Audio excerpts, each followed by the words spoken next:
Vamos lá, pessoal.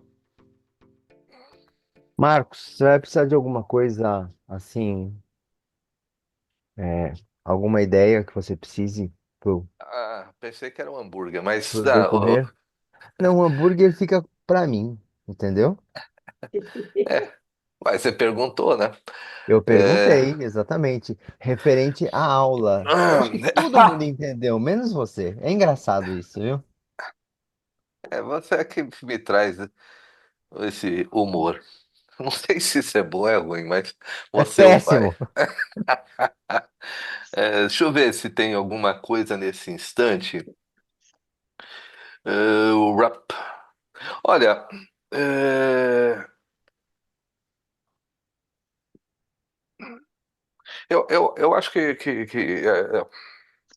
caramba, nem sei se. Eu acho que por enquanto eu não vejo nada aqui. Como é o primeiro ensaio desse trabalho, é, eu não vi ainda alguma necessidade de uma imagem. Não, tudo Claro, bem. Eu vou ficar por aqui, assim, vou gostaria. ficar trabalhando em outra coisa. Se você precisar, dá um toque no celular. Está bem? Aí eu diria assim, é, Ai, gente, lá vem. como ele sabe disso, né? Vamos começar então a nossa conversa, né? Coloca alguma coisa que você acha interessante. O que eu acho interessante? É, Ah, não sei. põe uma Não imagem, sei. por favor. Uma imagem que eu acho interessante? Isso. Meu Deus do céu, peraí. Não, esse horário não permite. Então não pede! Ué, Entendeu? que coisa! Não, esse horário não permite alguma coisa. Já começamos então nossa conversa, pessoal. Vocês viram que o Fernando, eu sugiro a ele ponha uma imagem, não é, que ele acha que seria interessante para ele, uma imagem. Aí ele diz, pam, pam, pam, e eu digo, peraí, nesse horário, cuidado com a imagem. E aí ele diz, então não peça. Para onde foi a cabeça de todo mundo nesse instante? Né? O que que Nem te onde conto pra onde foi a minha, viu? exato. Essa frase é perfeita. Nem te conto onde foi a minha. O que você pressupõe que a sua ideia transporta? Para onde ela te transporta? Não precisa também dizer exatamente o que nos interessa nesse início, já protagonizado por senhor Fernando Molini, é, é, o Forster, por sinal. É, é uma. É o tema do que nós estamos falando aqui hoje, ou que vamos falar. O que é o que eu estou vendo? Como eu vou qualificar o que eu estou vendo? De onde vem então essa qualificação? Mais do que isso, pessoal, o que eu estou vendo, o que eu estou qualificando, o que eu estou vendo, via de regra, nos empresta um movimento, nos empresta uma ação de fuga ou de encontro. É, o trabalho que o Jung desenvolve, a maioria de vocês que estão comigo esses anos todos, vão entender melhor, mas eu vou explicar de novo para dar conteúdo ao nosso encontro. Ele começa com a associação de palavras, mas ele percebe que algumas palavras não são indiferentes ao indivíduo que as escuta. Dessa maneira, ele quer entender por que o indivíduo que escuta essa palavra resiste a fazer uma associação dessa palavra com uma imagem, e principalmente entender como o afeto do encontro desse indivíduo com essa palavra sugere a imersão dele numa imagem, e essa imersão tem uma carga afetiva. Vejam que nessa situação nós temos os elementos que eu queria compartilhar, então. É, uma palavra, essa palavra registra na mente do indivíduo, como nós fizemos exatamente agora. Sugeri ao Fernando que ele colocasse a imagem de objeto que o interessa. Provoquei numa provocação sem uma finalidade específica, não coloque essa imagem nessa hora da manhã. Eu não sei para onde ele foi, na sua imaginação sobre o que é proibido nessa hora da manhã. É, Nesse instante, ele então se segura. Elton faz a mesma coisa, por exemplo. Obrigado pela colaboração. Nós estamos no timing, Elton. Muito obrigado. É, Disponha. que faz o mesmo. Então, temos dois exemplos de associação de palavras na imaginação deles, que produzam. Eu não vou falar sobre isso. Eu não gostaria de falar sobre isso. Isso o quê? Nesse instante, não sabemos. Afinal, eles não querem falar sobre isso. Eles querem guardar essa lembrança acessada por uma palavra que os remete a uma imagem carregada de afeto. Nesse ponto, o Jung, então, é original e, para mim, ele abre todas as portas do que vem depois. Exatamente nesse ponto, nesse aspecto. É, uma imagem, uma palavra Inteira que tem liga. assim, ó. Alô? Mas ela também. É antiderrapante. Serve tanto para Ô, pilates. Rodolfo, bom dia, Rodolfo.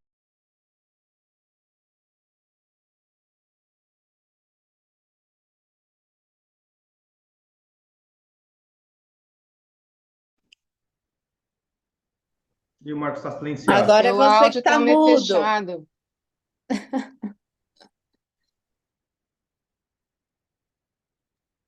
Que estranho, não sabe, não vi como é que eu fiquei mudo, que estranho.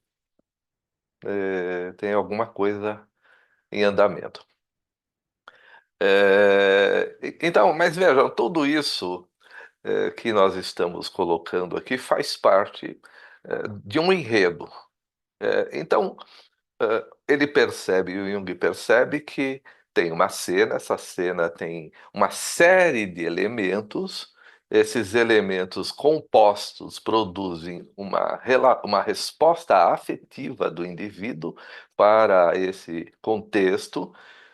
E por que ele não consegue falar desse contexto?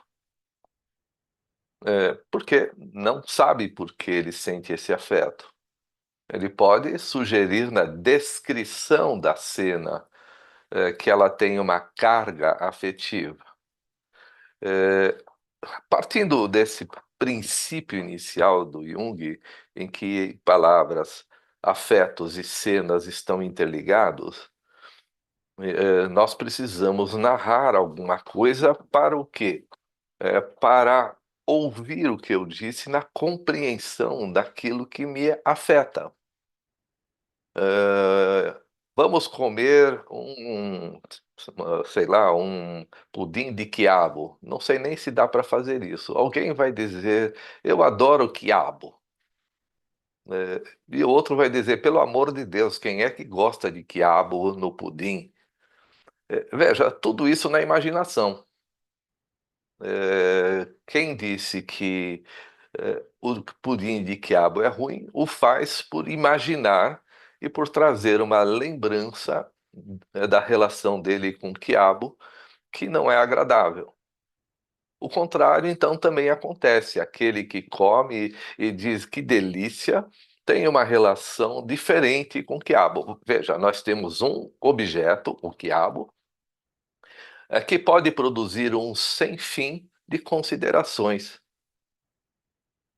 Cada um de nós, então, pode considerar um único objeto de maneira muito diferente. Eu posso ter uma relação benigna com esse objeto, maligna, mais ou menos dolorida, mais ou menos satisfatória. É, E isso faz com que, e aí vem um outro fator importante, então, pessoal, isso faz com que eu procure na relação com esse objeto algum tipo de consequência. Eu procuro, então, procurar investigar onde tem pudim de quiabo depois que eu experimentei e dizer isso é muito bom. E o outro vai dizer eu não como quiabo nem em pensamento. Veja, aqui o que eu estou sugerindo é que o nosso encontro com qualquer objeto fora de nós, então, tudo que eu estou vendo, tudo, né, tudo que eu estou vendo, e vou dizer, inclusive eu, oferece uma análise desse sentido. Ah, eu gosto de ser eu. Ah, eu não gosto de ser eu. Eu gostaria de ser diferente. Eu sou muito fraco, eu sou muito forte, eu sou baixinho, diz a filha da minha cliente, que por que é que você casou com o meu pai, sendo que agora eu tenho um padrasto que é mais bonito que meu pai. Se você tivesse casado com meu padrasto, eu seria bonita como meu padrasto e não com essas orelhas do meu pai. Veja que ela tem uma referência, e essa construção não tem um julgamento que podemos dizer correto ou incorreto. É assim. Ela oferece um contato com o objeto e diz gostei ou não gostei, qualquer objeto. Bom, mas por que os objetos fazem isso conosco? E é aí que nós vamos ao enunciado, né, do nosso encontro. Eu vi o urso. Deve-se supor que eu quero dizer alguma coisa com esse eu vi o urso, que implica que ver o urso não é tão simples. Em Jó, Deus conversa com Jó e diz para ele: olhe o hipopótamo, veja o lombo do hipopótamo, veja os músculos, os tendões do ventre do hipopótamo. Olha a potência do seu passo. E Jó olha e diz: tá. É, mas nós também fazemos isso. Eu falo para vocês o que é que vocês estão vendo nesse instante e que vocês falam, tá. Vocês percebem a dimensão do que está à sua frente? Vocês percebem a história de um objeto na sua frente? Eh, Vocês percebem que muitas coisas sofreram um impacto social, uma consequência social de grande envergadura, de grande sacrifício dos indivíduos. Mas nós olhamos uma caneta e jogamos a caneta na mesa, pegamos uma batata e jogamos fora porque tem um cabinho nela, vamos jogar essa batata fora. Né? Nós temos noção da importância de uma coisa na nossa frente que custou uma história cujo preço de vidas foi enorme. Não sabemos disso. Não sabemos porque não temos esse impacto dentro de nós. Nós só queremos saber do que pode dar certo, diz uma música. E agora imagine, então, vamos lá, que a minha imaginação sobre qualquer um desses objetos implique num olhar restrito desse objeto. Epicuro. Tan, tan, tan, tan. Elton, o não saber não isenta Desculpa, você pode colocar em alto som, por favor, senhor Elton? E tu dizendo, você está falando das emoções, né? Você não sabe, né? Você falou da imagem que temos até de nós mesmos, o quanto que vem carregado de emoção, o quanto que isso ativa os complexos. Mesmo sem saber que complexo que é, você sente na carne cada minuto dessas Absolutamente. emoções. É isso que eu quis afirmar. Mas percebe que nós vamos chamar de complexos exatamente um sistema de vínculo entre o objeto observado e os afetos produzidos. É isso que eu estou dizendo. O quiabo pode produzir uma série de afetos diferentes como um objeto. Então, há uma relação complexual entre eu e o quiabo. Entre eu e a formiga. Então, vocês veem que há uma relação complexual sobre tudo que está no nosso entorno. Tudo. Né? Não deixem nada de fora. A sua unha, o cabelo do vizinho, a dimensão de um helicóptero. Nós temos uma relação que nos afeta sobre tudo isso. A grandeza, a cor, enfim. O que eu estou desenvolvendo, então, nesse bloco, é que nós temos um olhar que oferece diferentes respostas afetivas. Essas respostas afetivas, por sua vez, redundam num movimento de ação para ir ou de ação para sair. E em muitos desses momentos, essas relações, vamos pegar no cotidiano, principalmente a relação que tem um afeto que nós poderemos chamar de amor ou paixão, ou ao contrário, ódio e aversão. Esses afetos nos ligam a esse objeto. Por quê? Nesse ponto, pessoal, é que eu insisto que a relação do indivíduo com alguma coisa que o prende afetivamente não é decidida por ele. Ele não tem esse arbítrio de decisão, mas ele tem a necessidade de decifrar, então, a natureza desse encontro, para, primeiro, eh, aliviar ou compreender a sua dor, ou a sua alegria momentânea, bem spinozanamente falando, né? Porque Spinoza vai dizer que o afeto da tristeza ele quase vai dizer que o aspecto da tristeza é uma imaginação. Ele não diz assim, mas quase que sim. No sentido de que eu imagino que aquela coisa que eu vou ter, olha que ele está falando isso em 1625, mais ou menos, aquilo que eu imagino, se eu tiver esse carro, se eu beijar aquela pessoa, não vou estender por causa do horário, se eu tiver esse conhecimento, se eu ler todos esses livros, se eu tivesse aquele tamanho, eu seria mais feliz. Então eu sou triste por ser. E seria feliz na imaginação.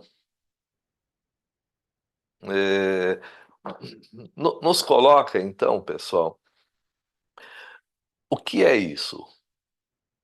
O que eu estou vendo fora de mim, se vocês estão entendendo, sobre tudo, sobre todas as coisas, o que eu estou vendo fora de mim que me oferece um afeto, que esse afeto cria um vínculo na forma de uma vontade. Então, a vontade do indivíduo o prende por afeto. O desejo é um desejo de um prazer em andamento, e que, como um desejo de um prazer em andamento, O que é real é boa pergunta, Leila. A discussão aqui é mais junguiana, mas então não tem. O real não é discursivo. Então não dá para dizer que existe um real como algo que seja de fato assim, porque onde eu quero chegar eu tenho que ter uma imersão dentro de um sistema que me informe desse sistema. Se nós temos olhos, por exemplo, isso nos ajuda bastante, porque os nossos olhos recebem uma informação através da luz, sobre aquilo que entendemos que é uma realidade. Não é um real, mas é uma realidade para nós, existe. E eu só registro que existe porque eu decifro isso pela informação da imagem. Dá para dizer, pessoal, que a luz em si, como nós entendemos aqui, a luz do sol, não é bem uma luz. É uma quantidade de energia, né, que se impacta nos nossos olhos, é traduzida pela nossa, eu vou pôr por enquanto mente, pelo nosso cérebro, e eu formatizo isso na minha cabeça. Então, é verdade, em primeiro lugar, que tudo que eu estou vendo é tudo que dá para se ver? Não. Mais do que isso, é verdade que tudo que eu estou vendo, filtrado pelos meus afetos, é de fato o que eu estou vendo? Não. Não existe esse de fato. Eu vejo o que me afeta do jeito que me afeta, né? E vou sofrer de eu. Eu vou sofrer do jeito que eu traduzo afetivamente aquilo com o qual eu me relaciono. É, alguém já perguntou, né? Mas isso não é um solipsismo? Só existe um eu? Então, é, a questão não é exatamente essa, se existe um eu. A questão é que nós, esse eu que já existiu no primeiro momento no olhar do espelho, eu olho para o espelho e como é que eu registro? É uma pergunta que não tem uma inquietação, eu não sei nem por quê, porque como é que eu registro que sou eu naquele espelho? Eu não tenho nenhum tipo de racionalidade aos 2 anos de idade, mas eu vou dizer: quem é você? O Joãozinho. Ah, Joãozinho. E aquele lá é meu pai. Olha aí que confusão, se vocês estão entendendo. Eu me torno Joãozinho olhando uma imagem, de alguma maneira, essa informação através do espelho chega até mim, né? Eu, por minha vez, traduzo essa informação que vejo do jeito que me afeta. Eu tenho que gostar de mim, porque se eu não gostar de mim, eu passo a atacar a mim mesmo, se eu não fizer isso. É, Nesse sentido, então, a minha presença como um eu garante que aquelas coisas à minha volta, os complexos à minha volta, são também consistentes do ponto de vista material. Esse conceito é físico, pessoal, então não é tão fácil de entender, mas para o nosso ponto hoje, o que eu quero informar é que o que eu vejo fora de mim me afeta em mim. O que eu sinto por alguma coisa fora de mim, eu sinto em mim. E que pode e é diferente de todo mundo. Ninguém sente o conjunto do que eu sinto como eu. Ninguém. Todo mundo sente o que sente do jeito que quer sentir. E esse querer não é um querer em si, né, de direito, mas um querer obrigado pelos complexos e pela vontade. Então eu tenho uma vontade de me ligar a alguma coisa, tenho um desejo de que essa coisa fique diferente, porque no encontro com essa coisa, se eu tenho um afeto desconfortável, eu não quero mais que ela seja assim.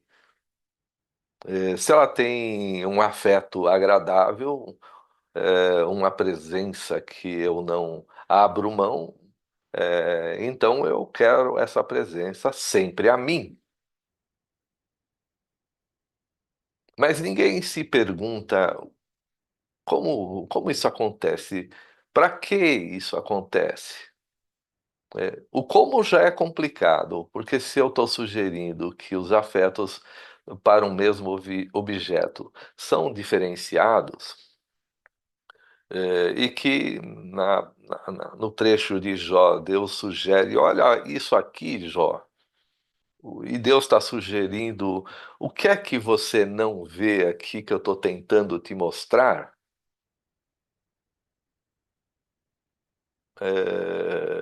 E no nosso sistema de análise, não é? O que é que o cliente também não enxerga que o afeta, ou de uma maneira em que ele fique em êxtase, em regozijo, e a vida diz: acho que não vai continuar mais isso. E sem perceber, aquele vínculo antes intenso começa lentamente a se dissolver. Vocês já sentiram isso, eu espero, porque senão não houve vida, né? Vocês já quiseram segurar uma relação afetiva importante e ela não tinha sustentação, e você tenta agarrar na forma de um trabalho espiritual, acende vela para o santo, pede pelo amor de Deus, não vá, escuta a música que chora, mas não tem jeito. A relação vai embora. E vocês vão ficar com uma lembrança do desejo de que aquela relação deveria ir para frente, ser, ou então, né, 40 anos depois, encontram aquela pessoa no Facebook, no Insta, e não é que ela não é mais a mesma, mas que coisa! É porque ela ficou na forma de um desejo. De um desejo que, se ela estivesse comigo, eu seria feliz. E quantas pessoas vão ficar nesse desejo que, se essa pessoa estivesse aqui, eu seria feliz, sem ser feliz com a pessoa que pode estar aí? Então, é esse o ponto que estamos discutindo. Quando eu falo eu vi o urso, eu estou dizendo, né, eu vejo algo na minha frente, e esse algo é um algo. Ou não dão importância, ou dou uma importância extrema a isso, acreditando mesmo que essas coisas são aquilo que eu sinto que são. Nas primeiras aulas, né, nos primeiros encontros mais intelectuais, eu digo assim: aí o ser humano está no planeta já desse jeito, então eu apresento aqui um quadro em que temos um eu, mas não um eu exatamente encarnado, mas um eu que percebe o mundo à sua volta, é afetado por esse mundo à sua volta, tem momentos de tristeza e de angústia, momentos esses de tristeza e angústia que precisam cessar, porque dói. No início, essa dor era pela fome, como em todos os animais do planeta, a fome faz com que eles se movimentem. E a fome também, o que é a fome? A fome é uma necessidade forçada pela vontade, pelos complexos de um determinado sistema, abordar um outro sistema, de maneira em que esse outro sistema se sinta, então, sobrepujado por aquilo que me ameaça a extinção. Onde eu quero chegar é que, de repente, o ser humano, então, veja, aí nós temos um outro elemento entrando na equação. De repente, um ser humano olha um pé de mandioca, como eu digo, mas esse olhar é vago, é estranho. Eu olhei pelo afeto, pelo complexo, pelo interesse, mas logo isso apaga. Passam umas 2 semanas, eu olho de novo. E eu falo, nossa, por que isso me chamou a atenção? Não, o ser humano não pensava, pessoal. Aqui eu estou pensando dentro do nosso contexto. O ser humano não pensava o que é que está me chamando a atenção. É como o gato que quer entrar na caixa, sair correndo atrás da bolinha. Não dá para você dizer, gato, vem cá, qual é a graça de fazer isso? E ele não vai fazer uma explanação sobre por que é legal correr atrás de bolinhas. Ele não faz perguntas. O ser humano também não faz esse tipo de perguntas no primeiro momento. Ele simplesmente sai correndo atrás de bolinhas. Então ele faz movido por esses elementos que ainda movimentam a espécie humana. Uma vontade inconsciente, uma vontade imponente, para que ele se relacione com aquele objeto até o quê? Até entender que aquele objeto resolve um conflito que ele tinha. Não mudou nada na história humana isso, do ponto de vista, como se vocês estão entendendo, né? Como a gente analisa um ser humano. Ele ainda tem uma fome na forma de uma angústia, de uma tristeza.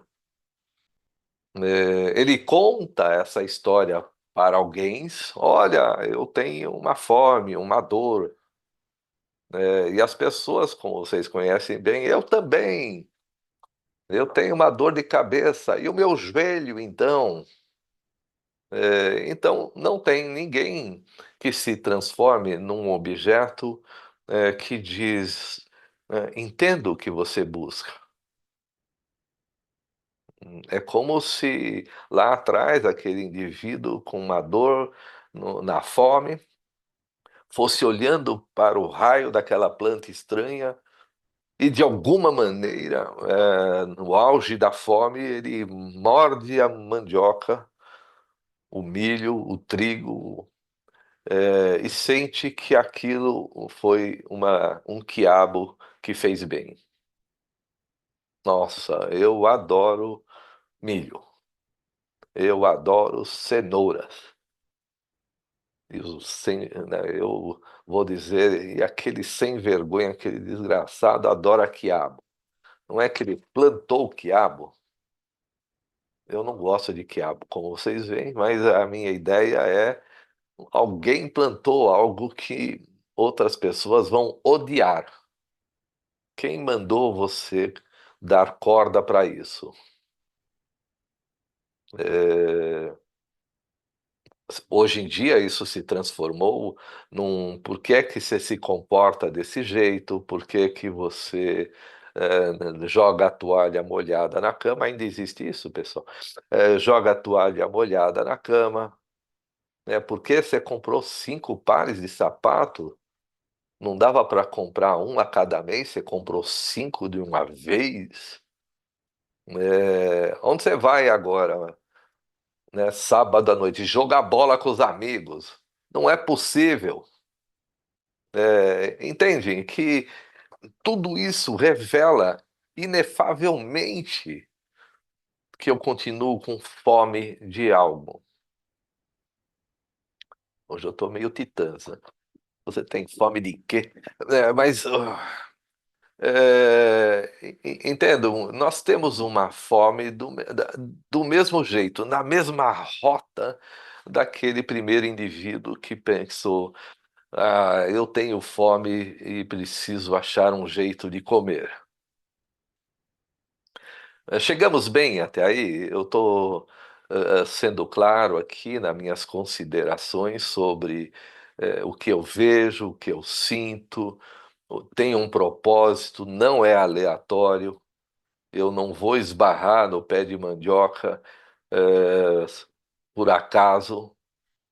Muitas pessoas esbarraram no pé de mandioca e foram adiante, mas um olhou e falou: caramba, aqui acho que tem alguma coisa. E nesse sentido, não é, é que eu vou assim dizer. O urso era um animal que percorria as florestas, pelo menos intensamente as germânicas, como um animal qualquer diante de um outro animal qualquer, ser humano. Não esqueçam que não há nenhum motivo ainda complexual e afetivo para eu olhar para o urso de maneira em que o urso me ofereça algum tipo de coisa a não ser correr porque ele mata. Mas eu estou usando um exemplo, é claro, uma analogia, mas um ser humano de repente olha para o urso e, como Jó convocado por Deus, percebe a grandeza daquilo que ele está vendo. Senta no chão e fala: caramba, né, aquelas garras, aqueles dentes, olha o tamanho, o ulgo desse urso. E é aí que antes ele viu o urso, mas não viu o urso. Agora ele viu o urso. O olhar que vê é o mesmo. O urso é o mesmo. Mas como eu vejo o urso mudou. Causa um impacto de vínculo. Eu quero ser o urso, eu sou o urso. Entende que sou eu olhando para fora, afetado por algo que eu vou chamar de fora, crio um vínculo num sem fim de afetos sobre aquilo que eu estou me relacionando fora. Esses vínculos têm um precedente afetivo de análise sobre esse objeto, isso é importante. O ser humano, então, no início olhava para o urso como o leão olha para a zebra, um animal de função. Eu preciso, um pattern behavior, eu preciso comer a zebra. Deus me sacaneia, cardápio reduzido, não tem, não tem couve-flor gratinada, não tem penne arrabbiata, só tem zebra crua. Oh, coisa sem graça.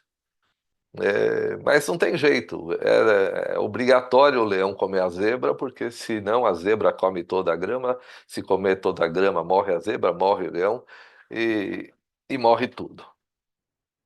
Então todo mundo tem que ter, entende, um complexo ativado, movido pela libido na direção desses objetos complexuais, numa finalidade, numa funcionalidade tradutível. Eu tenho que traduzir isso. Antes do ser humano, essas traduções não eram necessárias, o jogo do pattern behavior era restrito. E no ser humano, a consciência instalada tem o arbítrio, não do indivíduo, mas da própria consciência, de se expandir. Ela quer crescer, né? E no ser humano, esse crescimento se dá, né, por aquilo que eu vejo, como quero ver, até doer. Porque se não doer, não tenho motivo para me conduzir para fora disso.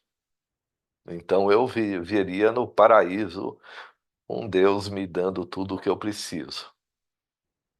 E a serpente vai lá e resolve fazer todo mundo comer da maçã. Estamos aqui, comendo maçã e vivendo do suor do nosso trabalho. Ainda bem. Mas se nós entendemos até aí que existe, então, esse objeto, né, que me atrai, por que, então, o ser humano vai guardar uma imagem que ele não consegue explicar qual, e que, nas análises, nós tentamos entender, percebe, qual é a natureza dessa dor? Né? Por que dói isso?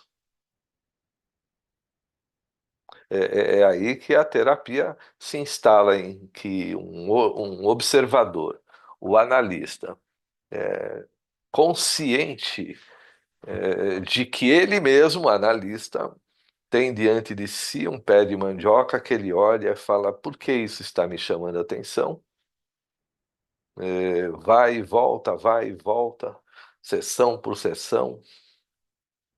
Enxerga, pessoal, entende? Enxerga no seu cliente a si mesmo, fazendo a mesma pergunta. Então, é o analista que quer se entender no analisando, porque ele quer entender o que o prende àquele momento, o que me instala diante do pé de mandioca. Vamos supor que o pé de mandioca queria ser descoberto. Assim ah, a gente tem mandioca frita, mandioca cozida, mandioca no bobó, entende? A mandioca diz, conversa comigo e você vai ser feliz comigo. E o indivíduo... Marcos, desculpa, te cortei. Não, Juliana, demorou até, diga. Tudo bem? Claro, tudo bem, obrigado. Oi, gente. Ai, tá complicado. Eu tô até tentando entender que como que eu faço essa pergunta, porque nem eu entendi muito, mas vamos lá. Obrigado pelo exemplo. O pessoal está tudo ensaiado, né? Nós combinamos antes. Isso, tá no script. Não, pela forma que você está colocando, né, parece que o desejo do indivíduo, ele é um possibilitador da individuação, porque para o indivíduo ele é necessário, esse desejo ele é necessário, mas não é aqui, ele é preciso, mas ele não é aquilo que vai fazer não é para realizar a pessoa, Não. né? Então é Hum, bem paradoxal mesmo. uhum, Essa ideia de um desejo que vai me fazer feliz, ela uhum. precisa ser percorrida, porque esse está dentro do caminho da individuação, mas é justamente o não realizar do desejo que precisa acontecer, né? Então eu preciso, é quase que o oposto, né? Eu preciso me frustrar com a ideia de que, com depois esse desejo não ter sido, não ter me feito feliz, para um novo enunciado, um novo desejo aparecer. Então, Isso. e aí Veja. quando você fala, só para, estou tentando encaixar com aquela frase que é sua, muito sua, que é faça suas vontades, né? Uhum, Então, eu tenho aqui uma vontade, né, que muitas vezes a gente não sabe se ela é do ego, se ela é uma libido, né? E, e aí eu vou de encontro a essa vontade, né? Mas essa vontade, ela implica numa constante inflação e humilhação para não para ser feliz, mas para eu entender alguma coisa, né, no meio do caminho. Então, o desejo em falta, ele é sempre colocado à prova nesse sentido. Mas ele produz, não é? Ele produz aquilo que se quer saber. Então, quando você diz vá de encontro à sua vontade, é Isso. justamente porque se eu vou ficar feliz ou triste, ele mesmo está por si só produzindo o que existe no meu caminho de individuação. É, Tá. ficou um pouco técnico, mas eu estou tentando mostrar que ele é funcional isso, né? Então, sim, se o seu desejo te entristece, então ele é um desejo que não é aquilo que vai satisfazer. Por exemplo, eu tenho desejo, diz o ser humano lá atrás, de saciar a minha fome. Qual é o meu desejo? Meu desejo é que o pé de manga dê manga o ano todo. Mas se desse manga o ano todo no meu desejo, eu não teria que me movimentar para descobrir e ampliar a minha consciência na falta. Mas faltando manga na árvore, eu olho para a árvore e falo: ih, não tem manga, vou esperar mais um pouco aqui. E a fome está aumentando e a manga não está crescendo. Então veja que a frustração do indivíduo em desejar que o pé de manga nunca pare de dar manga implica que ele precisa ir adiante e pergunte, vamos dizer como você o fez, né, seja feita a vossa vontade, diz a reza, né, a oração, é que eu tenho que perguntar a Deus, e agora? E agora o que vai ser de mim? A pessoa tem um envolvimento amoroso satisfatório, grandioso, cheio de desejos. Desejo que isso nunca termine.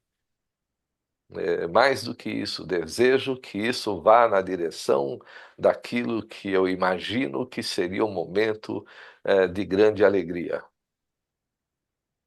Né? Frequentador de aplicativo procurando a pessoa perfeita. Quero encontrar a pessoa perfeita, mas o meu desejo de encontrá-la acaba no primeiro orgasmo físico. E agora já não desejo mais. Não é essa pessoa.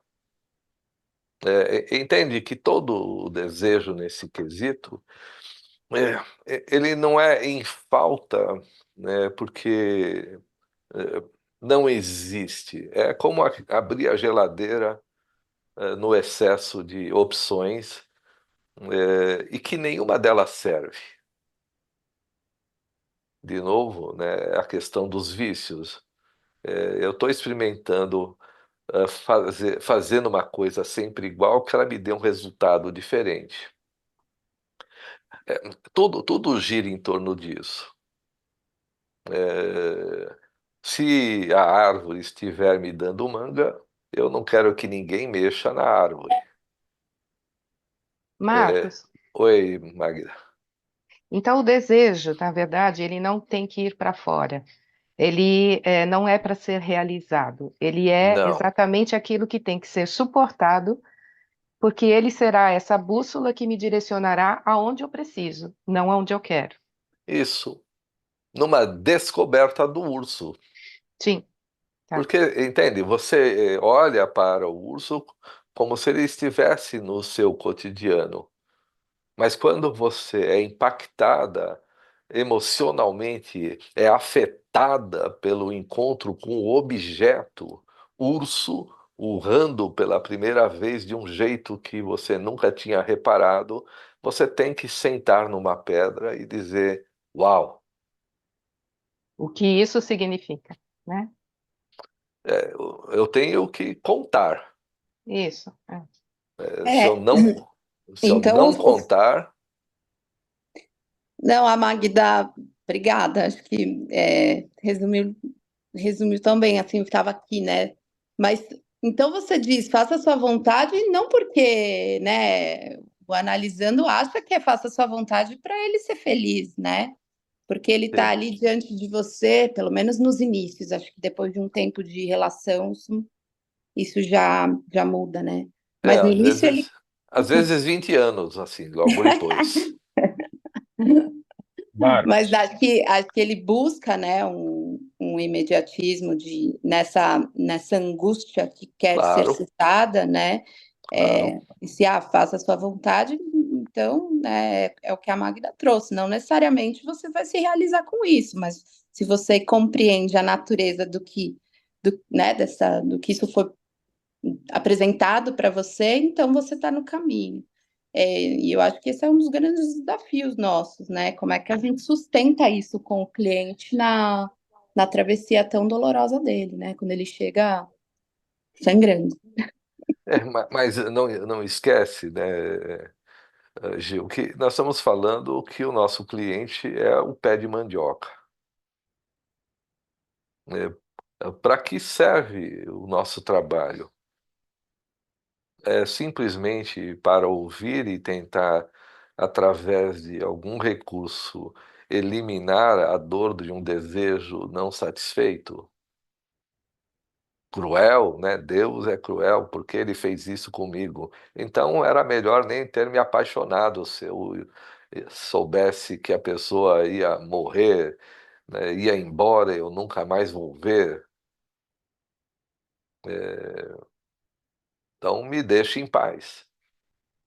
Mas não pode. Dante, você, você falou alguma coisa?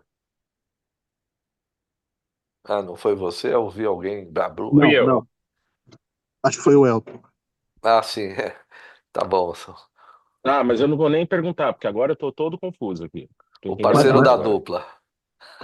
Não, eu tô todo confuso aqui agora, porque eu tava entendendo dessa coisa do desejo, né? Eu desejei aquele pé de mandioca, eu tô olhando, eu experimentei, eu começo a elaborar, eu começo a entender essa relação minha com ele, mas aí a Magda tinha falado, então não realizo o desejo. Agora você está falando, se eu soubesse que eu ia me foder naquela relação, eu sequer teria me apaixonado. Mas foi Sim, através da paixão, do desejo, que eu tive um ganho de consciência. Mas sim. agora eu tô confuso, eu tô tentando entender o que é faça a sua vontade e o que é o desejo nisso. Eu fiquei Tá, eu perdido sei. agora. Não, perfeito, você está bem perdido. Não, no sentido bom do perdido. Tô mesmo. Está corretamente perdido. Veja que o desejo se instala e né, a minha construção aqui é junguiana, né, nesse sentido, né, que o desejo se instala como algo que eu quero que aconteça para eliminar uma dor que tenho. Então, né, diz uma mulher bonita, desejo um homem que tenha recursos econômicos, porque sou uma mulher bonita e ele vai ficar feliz de ter conquistado uma mulher bonita. Isso é da natureza. Tem um outro elemento por baixo que não está na nossa história hoje. Mas ela deseja alguém que resolva o problema de uma angústia que ela tem. A vontade faz com que então essa angústia não seja resolvida pelo desejo, por isso que esse desejo é em falta, eu não sei o que é, ele não tem uma explicação no primeiro instante, e a vontade, feita pelo movimento da libido em torno dos complexos, me leva ao embate com a vida de tal maneira que a minha pergunta no desejo é transformada numa concretude fora do contexto daquilo que me é prometido. Veja bem, então vamos colocar mais alguns elementos, se chegamos até aí. Vocês entenderam que qualquer objeto no nosso entorno, qualquer, desde a formiguinha até uma nave lunar, faz parte de uma imagem externa que é entendida internamente. Tudo. tudo é um objeto que nos afeta, por interesse ou por desinteresse. Esse não me interessa. E sou eu quem vive a experiência de qualificar a importância ou não desses objetos. Sou eu. É, Esse eu que sou, então, reage ao mundo numa necessidade de o quê? De cumprir com o meu papel humano, de determinar, então, como aquilo que eu desejo se tornou em algo que me frustra. Então, o que é que não me frustra? O que É, for verdadeiro, o que for realmente verdadeiro, o que vier da alma, aí não vai me frustrar. Mas eu estou numa psicodinâmica, Elton. Né, sim, essas respostas elas têm um cunho intelectual, mas na psicodinâmica, o que seria isso? Qualquer relação, como eu disse, eu e o meu cachorro, eu e a minha etnia, eu e o meu gênero, enfim, eu e a minha mãe, eu e o meu filho, eu e o meu vizinho, todos esses eu, são compostos das emoções que sinto na estruturação da minha relação com esse mundo. Ninguém entende porque eu odeio o meu vizinho que torce para o time que eu odeio. Pessoal, vocês entendem? Não, não dá para odiar um time de futebol.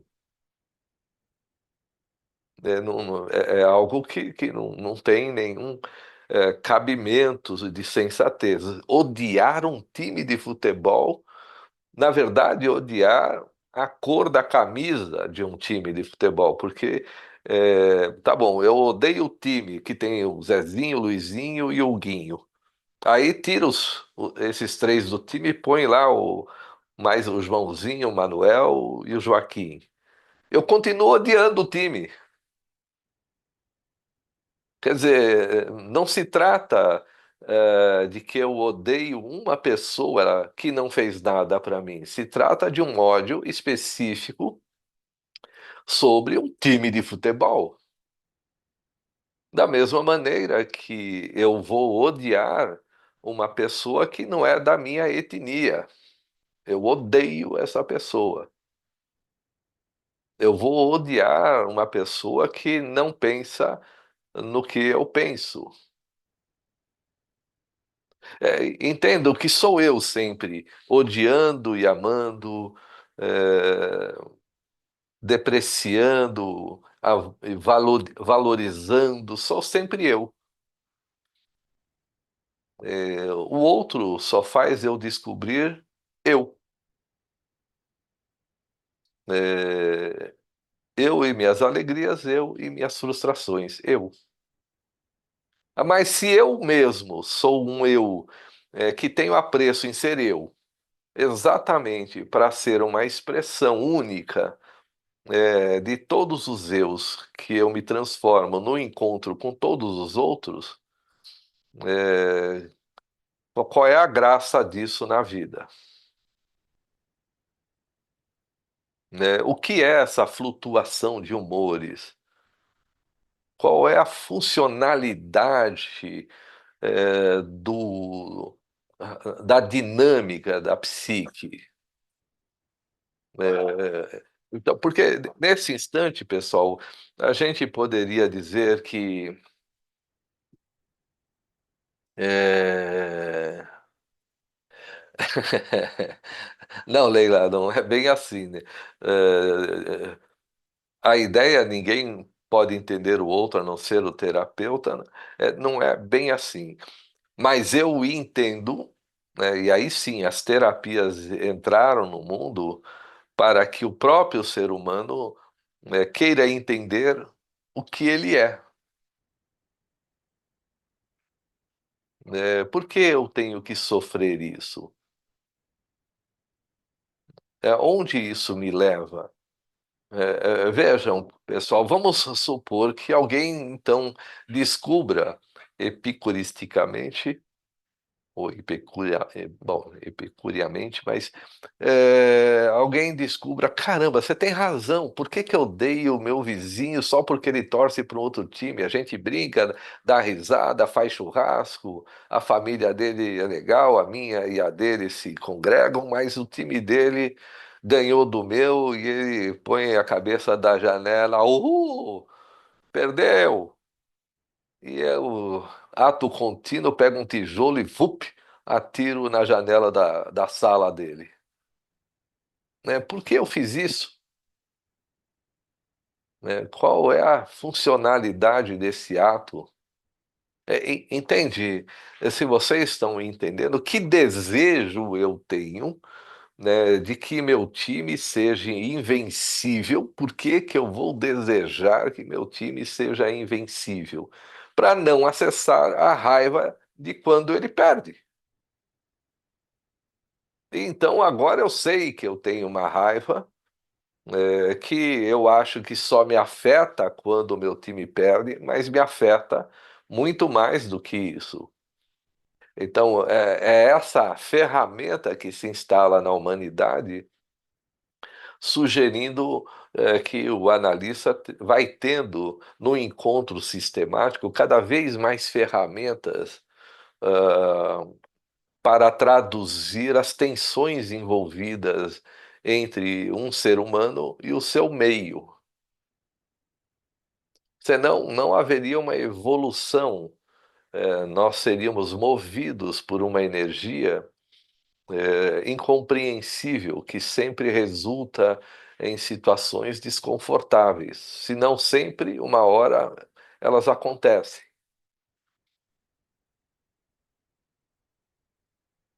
Eh, Pessoal, vamos olhar então eh, essa história. Se nós voltarmos lá atrás, nós vamos ver que tá legal. Alguém descobriu a mandioca, o milho, o coco, enfim. E não fez nada com isso a não ser comer aquilo de uma maneira inicialmente crua. Poderíamos então dizer que legal, vamos parar aí. Agora eu consigo plantar mandioca, como a mandioca, meus dentes são adequados para comer mandioca. Ufa, me instalei. Agora não preciso ser nômade andando na caça e coleta. Sei plantar mandioca, daqui a pouco eu aprendi a plantar o pé de manga, que antes acabava. Agora eu planto manga, abacate, pitanga. É, mas o ser humano podia ficar quieto, sentadinho ali e dizer: agora sim, tá tudo bem, que maravilha. Não, mas vem um outro grupo que mora no deserto, lá na floresta, e diz: Ih, os caras têm comida. Vão lá e desce o cacete em todo mundo. Quando eu era pré-adolescente, adolescente, eu sempre me perguntava: mas por que esses caras têm que descer da montanha, vir do deserto e encher os outros de porrada? Não dava para negociar, não dava para chegar lá. E aí, pessoal, como é que é? Aí, vamos lá, vamos fazer um acordo, né? Eu trago pele de urso, vocês me dão mandioca. Não, vai lá e desce o cacete. Rouba as mulheres, mata os homens. Entende em que esse é o sistema que ainda persiste e vai persistir, pelo menos na humanidade, até um dia X. Quando eu quero que tudo fique assim, não fica. É, e não fica porque o ser humano é veículo da ampliação da consciência. No ser humano, a consciência se amplia. Nesse momento, eu digo que nós e as formigas somos iguais, veículos de uma consciência. Eu entendo como isso funciona, diz a vida. O que nós propomos, né, na terapia, né, Leila, não é simplesmente compreender um cliente ou dois. Isso não tem jeito, né? Não dá para compreender tudo. Mas é começar a entender, enquanto veículo da consciência, aquilo que a espécie tem como meta, como missão. Até onde vamos chegar? Isso não tem uma resposta, mas o que estamos vendo que se esgota? Então, se nós colocarmos isso é, numa linha do tempo, nós vamos entender que o grupo inicial precisou de uma relação com um objeto lenta para dominar esse objeto e acrescentá-lo dentro da sua consciência. Sei como plantar. É, Nesse instante, pessoal, vamos dizer que foi a mandioca que convocou o ser humano, não o ser humano que descobriu a mandioca. Foi a zebra que existiu para o leão, que existiu para a zebra. A grama existiu para a zebra, existiu para o leão, existiu para o solo, de modo que aquilo que a zebra transforma ao comer a grama se torne um aminoácido. O leão vai lá, come a zebra, come esse aminoácido, que vai, por sua vez, afetar o sistema, de maneira que agora o sistema peça uma nova espécie, os primatas, e que a natureza peça uma nova espécie, o ser humano. E o ser humano, então, continua fazendo tudo o que a natureza sempre fez. Compreenda a natureza. E o futebol, ele é mais um objeto dentro desse teatro infinito necessário, porque se eu tenho de partida, né, dois rivais, e aí metade da torcida vai sofrer uma raiva, e é aquilo Uhum. que ela precisa, né? É, então, naquele momento, aquela metade daqueles indivíduos estão sendo afetados por essa emoção, e talvez fora do estágio, então isso também produz algo. Então, essa disputa, né, que ela vem que o homem lida com ela o tempo inteiro, em várias outras metáforas, né? Ela é Uhum. necessária para que essas emoções também sejam interpretadas. Sem dúvida.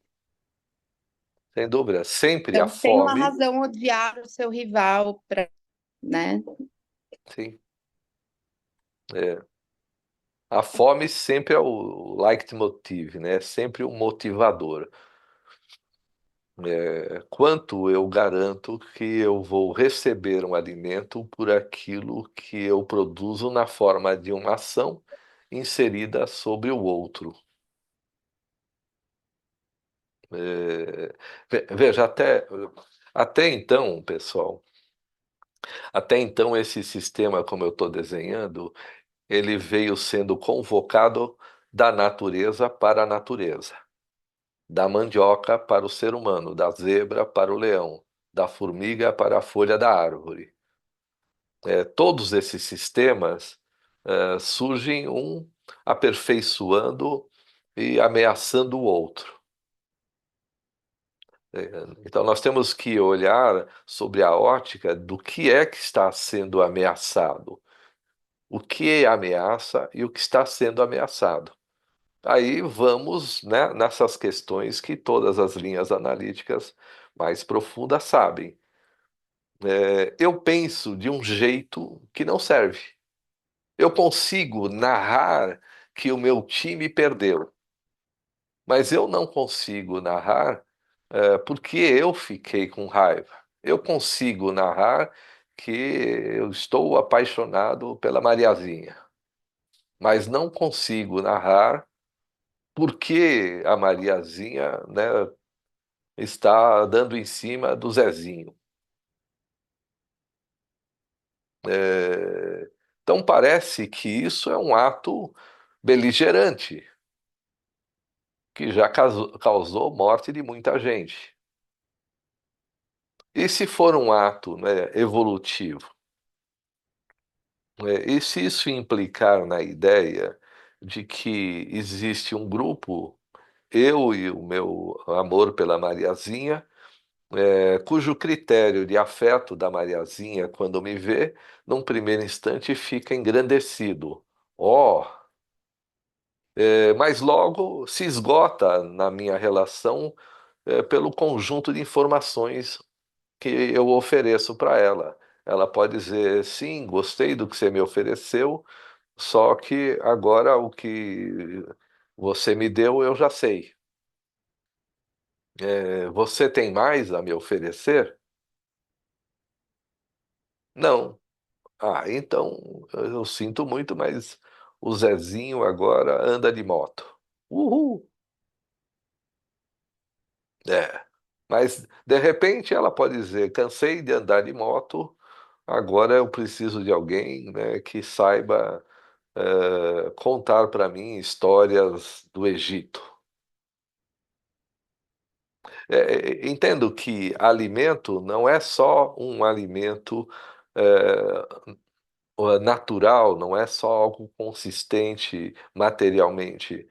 É tudo aquilo que enriquece a minha capacidade de superar os valores anteriores, de modo que eu me veja mais potente, para valores que eu desconheço. Pessoal, se eu conhecesse esse valor, percebem?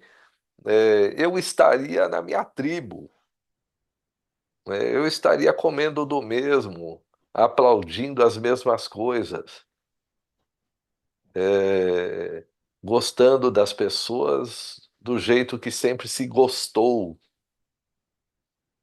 Mas não, vem um estrangeiro, né, e faz uma dança que eu falo, nossa, esse cara me seduziu com essa dança. Mas não é assim, simplesmente, não é, entende que não é gratuito isso. Esse afeto, ele não vem como algo espontâneo, assim, ah, estou apaixonado, amo aquela pessoa. Da mesma maneira que odiar tem um propósito, o sentimento de amar também tem.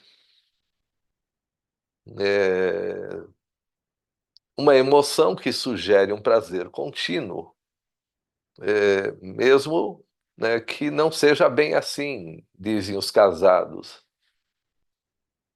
Mas então, por que eu fico num casamento que me maltrata, dizem alguns? Né? Porque a sua vontade te prende para o quê? Para você eliminar o seu desejo. Você inventou alguém numa promessa de desejo amparada por uma consciência limitada anterior.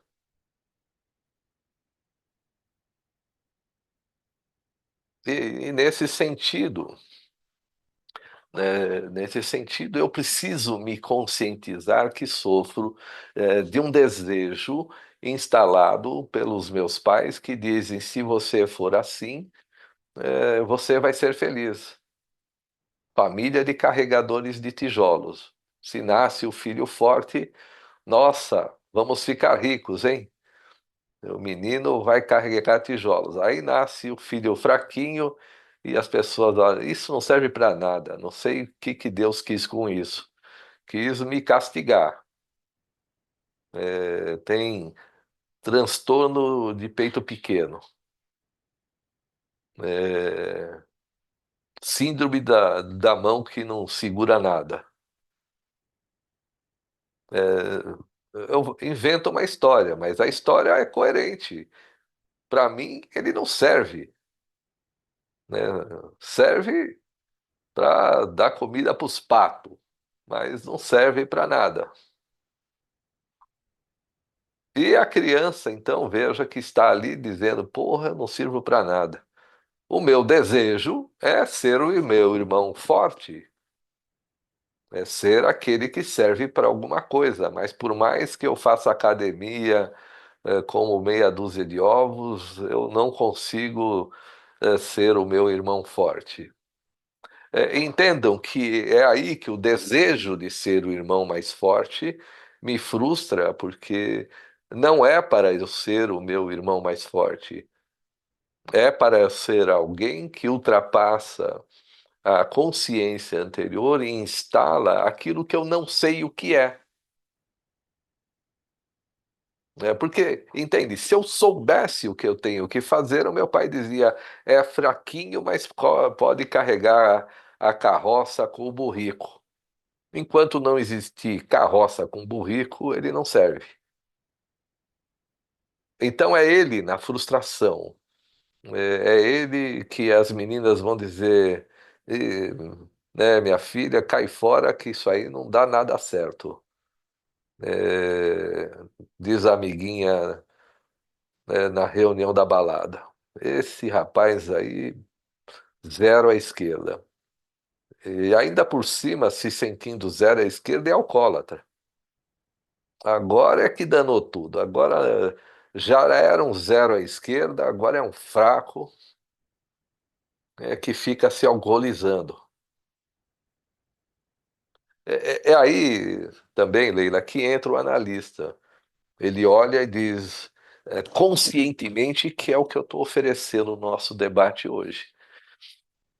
Conscientemente, eu sei que ele precisa transpor o limite do que sabe, porque dentro do limite do que sabe, o que ele deseja não vai ser satisfeito. Então, ele é um sujeito lá na frente que não pode ser um sujeito agora. E por que não pode ser agora? Porque nem ele, nem o mundo à sua volta estão disponíveis para o desconhecido. Não sei quem eu sou. E quando os nossos clientes dizem, me ajuda a ser quem eu sou, eu falo, não dá. Se eu soubesse quem você era, não seria o terapeuta. Eu seria um coach, eu seria nada contra coaches, cada um tem o seu papel, mas eu seria alguém que diria: ah, eu sei quem você vai ser. E a pessoa não seria, né? Porque o que nós fazemos aqui é a pessoa apresentar a luta para ser, deixando de ser o que ela não é. Mas não esqueçam que tem a identidade da criança no espelho, né, cuja relação dela com o espelho também é uma relação dela com o olhar, vejam, né, com o olhar dos pais, que, voltando no começo da nossa conversa, institui o filho do jeito que dá. É, e que na projeção, né, dos complexos, aí eu vejo o meu filho, ele está ali estampado na minha frente como tal, e só posso pensar nele numa coisa que eu penso, né? Vai jogar bola, né? Vai jogar no time, vai jogar no Real Madrid, vai quebrar a perna na Arábia, mas é potente, vai ser legal. Uma história, muito tempo atrás, a técnica da seleção brasileira de judô era minha amiga de infância. E ela tinha lá um rapaz cujo eu já era analista, né? Isso sei lá quando foi, cujo pai eu conhecia. E eu falava para ela, seleção brasileira já naquela época, 90 e pouca coisa, precisa, de um apoio psicológico. Porque senão esses atletas não vão dar certo. principalmente o seu, que já tinha sido campeão infantil, porque eu conheço o pai dele. O pai dele é alcoólatra. E aí, no olhar do pai para o filho não poderia caber num sucesso diante do insucesso desse pai. E é claro, então, que a mãe, que queria ter um marido que fosse um sucesso, queria que o filho fosse um, shakespearianamente falando, o próximo herdeiro do trono. E aos 11 anos ele quebrou os dois joelhos. Nunca mais lutou judô. Não é que eu disse para ela, eu sabia, não é isso a questão. Mas eu já estava dizendo para ela que se não tiver um olhar que conflite as certezas do sistema anterior, o indivíduo, né, vai morrer no sistema anterior.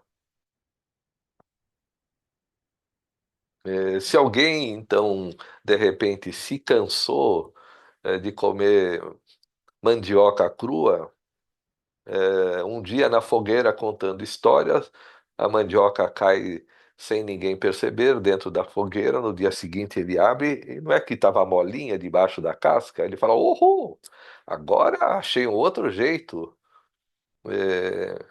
É claro que naquele momento não tinha YouTube para ele falar: O rei da mandioca assada, venho aqui.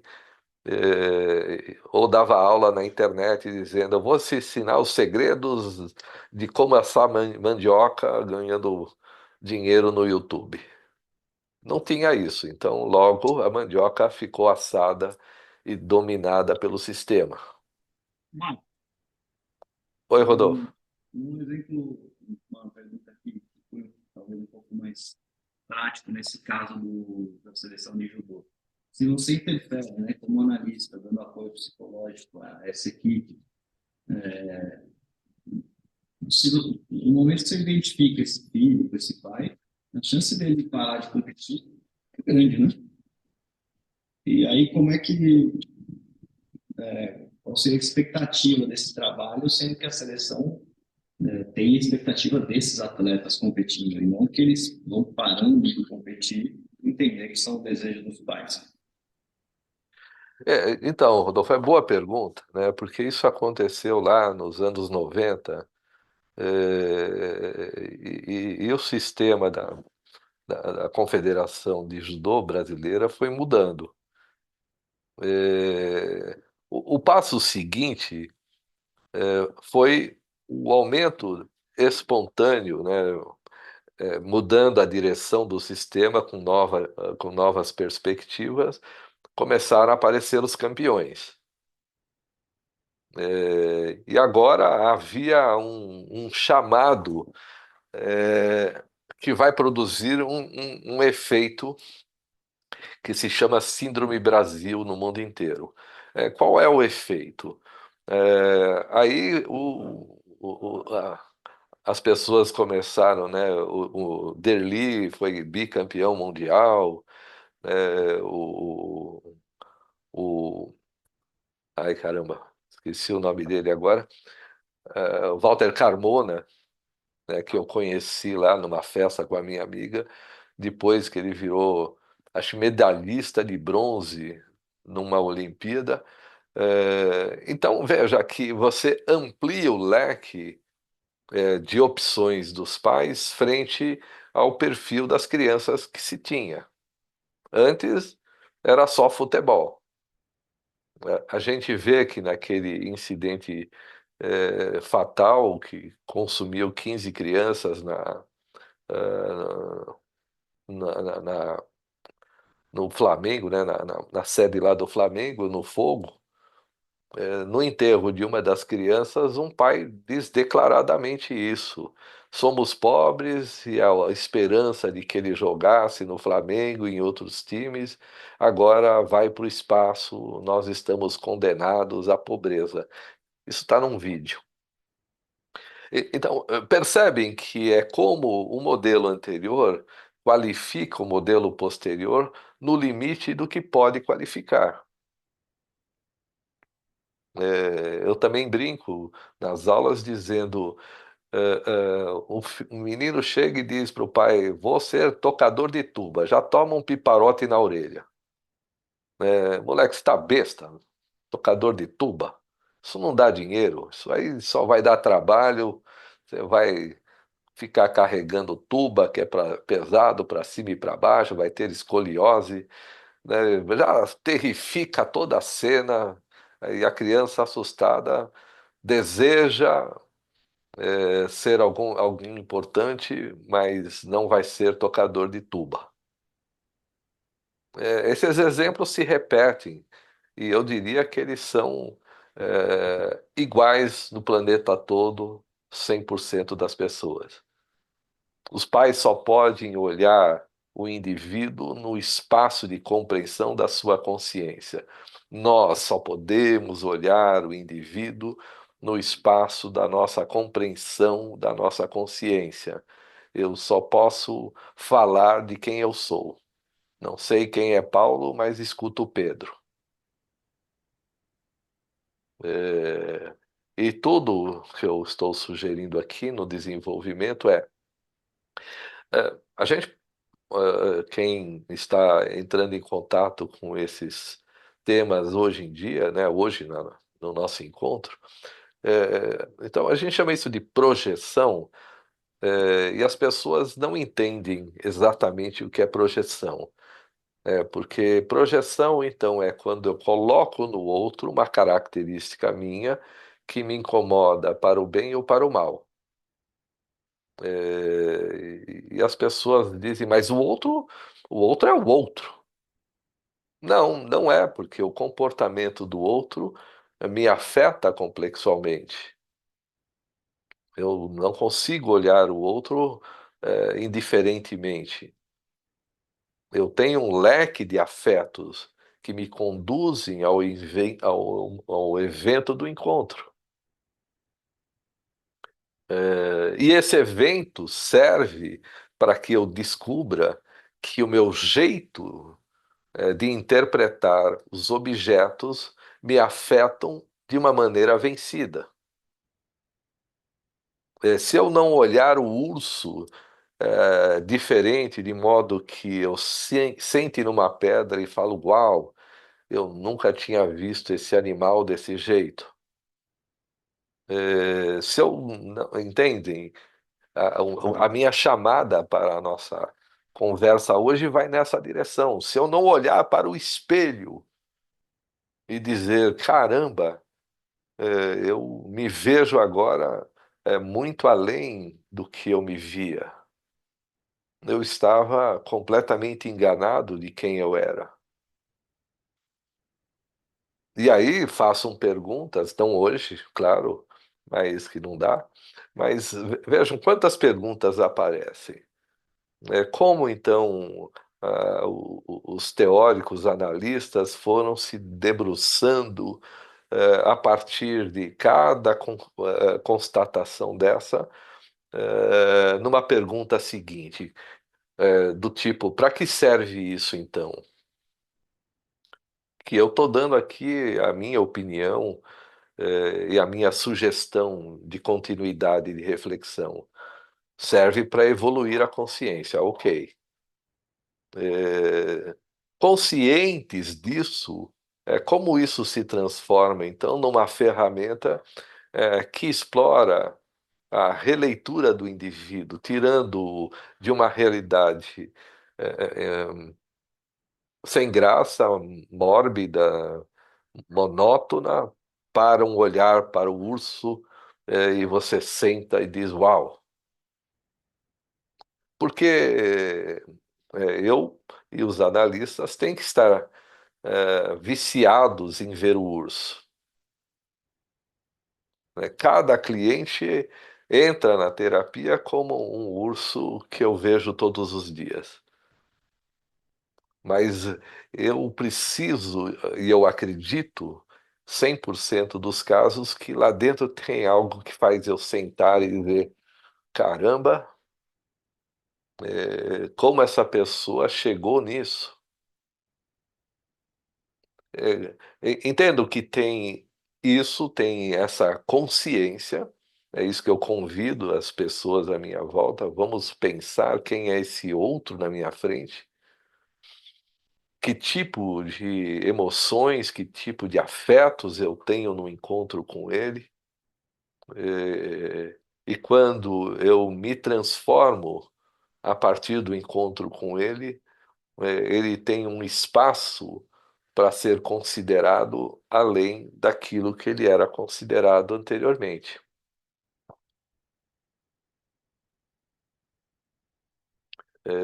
Aí nós temos um sem fim de estudos. Quais são as relações que temos? Eu estou falando aqui, a relação pais e filhos está no âmbito do nosso trabalho. Como é que a criança responde àquilo que nós já sabemos, a insere num contexto que já está vencido?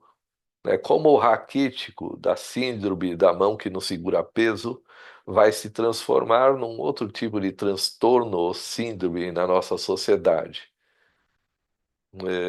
Como a consciência dos pais precisam olhar e colocar no espaço ampliado, uma visão do filho de maneira mais ampla, de tal maneira que a criança agora caiba numa realidade maior do que ela caberia se tivesse, né,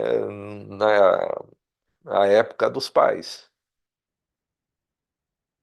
Ela já cabe numa chance de ser mais rápido aquilo que ela deveria ser.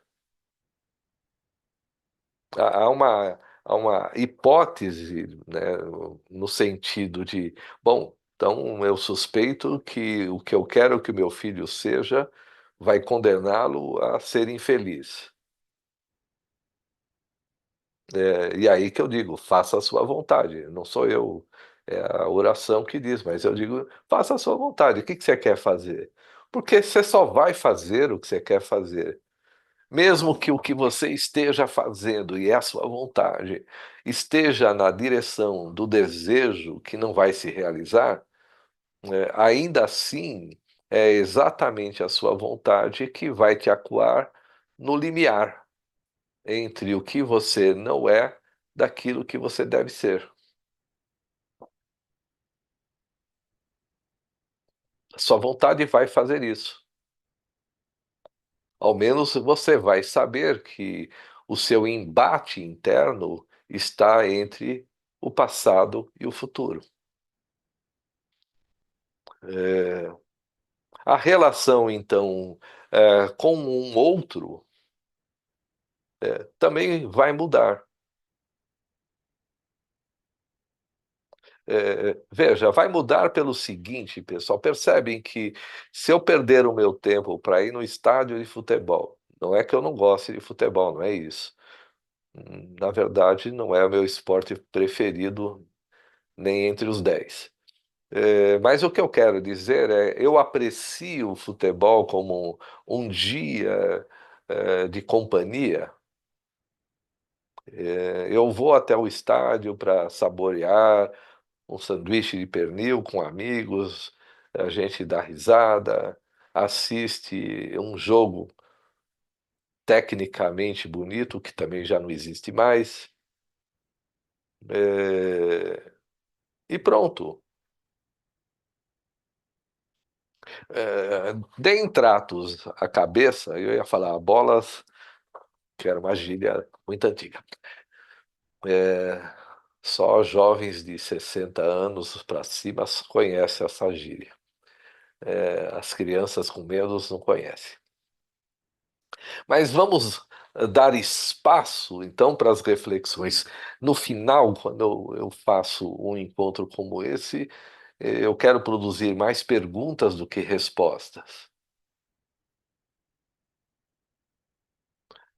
Se a minha relação com o futebol é neurótica, se a minha relação com meus filhos e com os meus pais é neurótica, se essa neurose implica em eu tentar atingir uma personalidade que me é emprestada como uma promessa de prazer quando eu estiver mais velho e isso não aconteceu, eu tenho que olhar e falar: nossa, alguém me enganou. Por mais que eu colecione dinheiro, eu falo para alguns clientes, mas para que você vai correr mais atrás de dinheiro? Você tem um caso real, você tem 60 anos, quer, tem uma atividade que lhe dá, tem recursos guardados, por que é que vai se meter em confusão? É porque não é o seu desejo, né? É um desejo emprestado. É claro, as gerações anteriores, fugindo da fome, entendiam que se eu estocar coisas, quando acontecer algo, eu tenho um recurso. É bem comum para herdeiros de povos que sofreram guerras e ataques do povo da floresta. É melhor eu guardar no paiol para ser roubado, mas eu tenho, né, uma caixa que já virou colchão, que já virou é, um estoque de dólar ou qualquer coisa assim, que já virou aplicação, para que no dia que faltar, veja, então eu digo, eu estou apostando no dia que vai faltar. Eu dou fé a ele. Da mesma maneira, pessoal, que se vocês estão entendendo, que se todo o sistema consiste em expor o nosso cliente diante daquilo que lhe causa dor, para que ele descubra que nada está causando dor nele fora de si, mas é como ele interpreta, e se dedica à vida na busca de algo que nunca vai satisfazê-lo. Entende? Eu preciso ter a consciência que busco manter a minha tristeza. Busco torcer para o meu vizinho sofrer que o time dele perdeu. Agora eu estou feliz porque você está triste.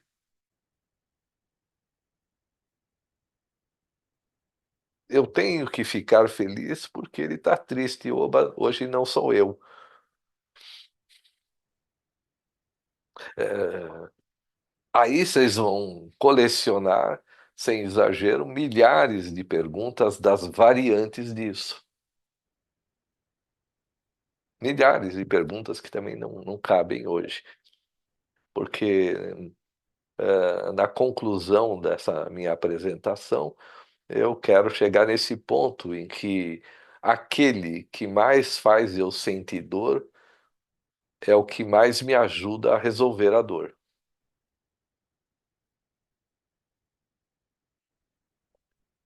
É, eu tenho que buscá-lo, eu tenho que encontrá-lo para encontrar o meu enigma, para encontrar o meu equívoco. E aqueles que fazem exatamente aquilo que eu acho legal, me colocam dentro da ilusão.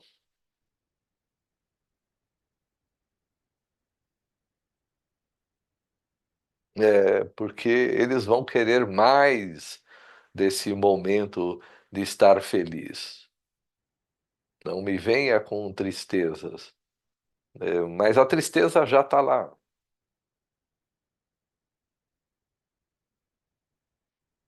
Entendo que no final, mas também eu estou colocando, não sei como a gente vai resolvendo isso, né? Muitos dos presentes estudam comigo esses fenômenos, é, mas as lives eu quero fazê-las com mais regularidade numa ordenação delas. para entender como todo esse mecanismo se desenvolve. Quanto mais feliz eu quiser ser, mais triste estou. Se eu não fugir da tristeza, vou ficar feliz.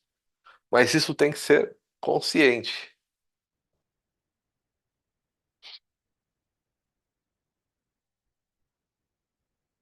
É, eu tenho aqui um monte de outros elementos, mas é, no que, no que estou sugerindo como conclusão se o meu desejo, imaginado na direção, né, imaginando na direção de um prazer em algum lugar do futuro. Quanto dinheiro eu tenho na conta? Puta, 2 milhões. Oh, estou feliz. Ah, entendi. Se eu tiver 3 milhões, eu vou ser mais feliz ainda. Mas para eu ganhar 3 milhões, eu deixo de viver muitas coisas na minha vida. Ganhei os 3 milhões. Mas é isso. 3 milhões, é legal, mas não é legal. Acho que é melhor 4.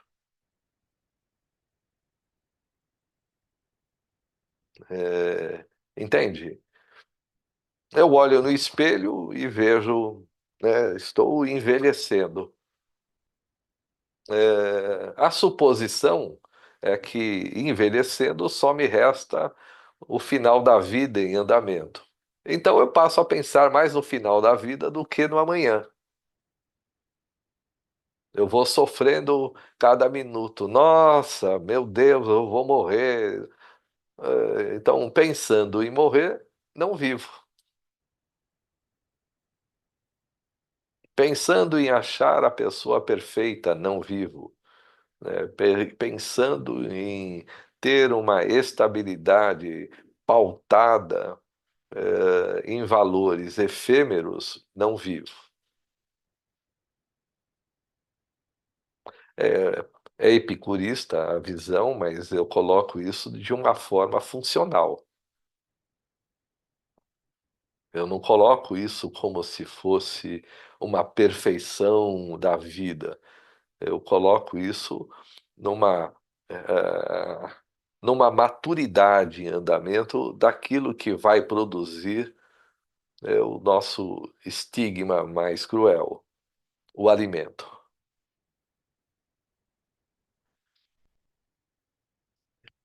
Pessoal, espero ter colaborado, né, para que vocês, durmam em paz, cientes então que vai ficar tudo bem, Agora você né? está querendo Treme, muito, né, Marcos. Marcos? Não treme. Não, não, se vocês entenderam, não é brincadeira. Eu estou dizendo que tem uma solução em andamento, né, desde que você se conscientize que o que você quer, né, não vai se realizar. Não, Então, hoje você deixou muito claro, Marcos. então não queira, viva. Isso. E a gente é muito bobinho, né, de achar que está fazendo as nossas vontades Não e é, que. Gi? Obrigada, hein? E a gente ainda fica aqui, entendeu? Peraí. Desejante. Não, não é mesmo, Gil? Você fica aí desejando que eu te dê a solução. Você se lascou. Justo. Não, não, Marcos, mas algumas sessões atrás eu falei, eu tô muito brava que eu não consigo achar uma solução, mas não é mais com você, agora é comigo mesmo o negócio.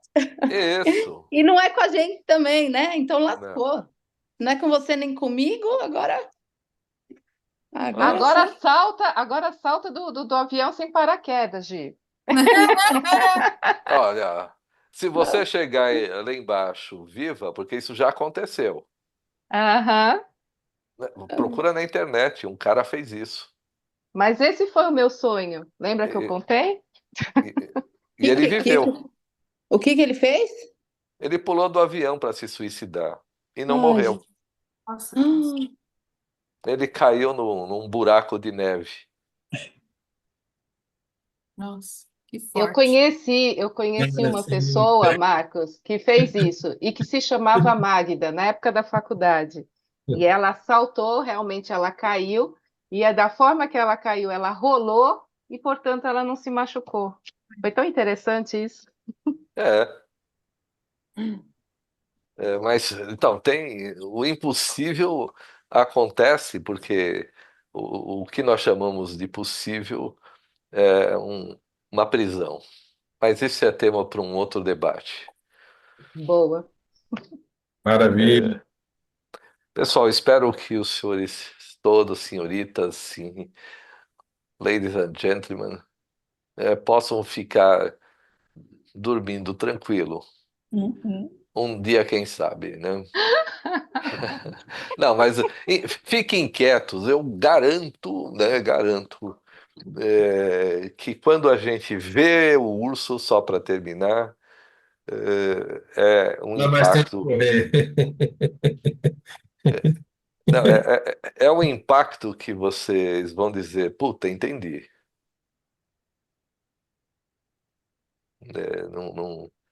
É tudo. Tudo aconteceu. Conversamos, pessoal. Sim. Espero Valeu, que o urso pessoal. apareça. Boa, Marcos. Você encerrou com chave de ouro. Mas, claro, feliz da vida, que o urso chegue na sua porta. Mercury. Oh! Não, esse é. Alguém leu Que Escute as venha, Feras? que venha. O que foi? Alguém leu Escute as Feras? Da Natácia alguma coisa? Não, Ela é uma pesquisadora e ela é mordida por um urso. É bem legal esse livro. Depois eu vou ver se alguém tem lá. A Liz tá aí? Cadê a Liz, que é a rainha dos PDF? Ela tá. Tô aqui, oi. Você tem, Liz, esse PDF? Não, eu sou a rainha dos PDFs, mas mais junguianos, esses mais generalistas eu não tenho. Mas bem como é que lindo chama? Escute as Feras. Vou Ele é pesquisar bem na minha psico. biblioteca. Ele é bem psico também, não é junguiano, mas é bem. tudo é. Enfim, Hã? Tudo é, se vocês entenderam a minha apresentação, a imersão de um ser humano é a imersão em informação. Tudo o que existe no entorno do ser humano é para informá-lo sobre o que ele vê, o que ele sente, o que ele acha que é.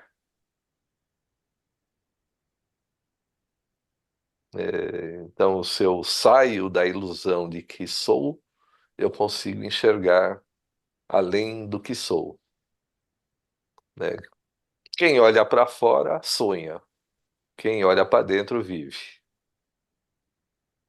E não é uma expressão mística, esotérica.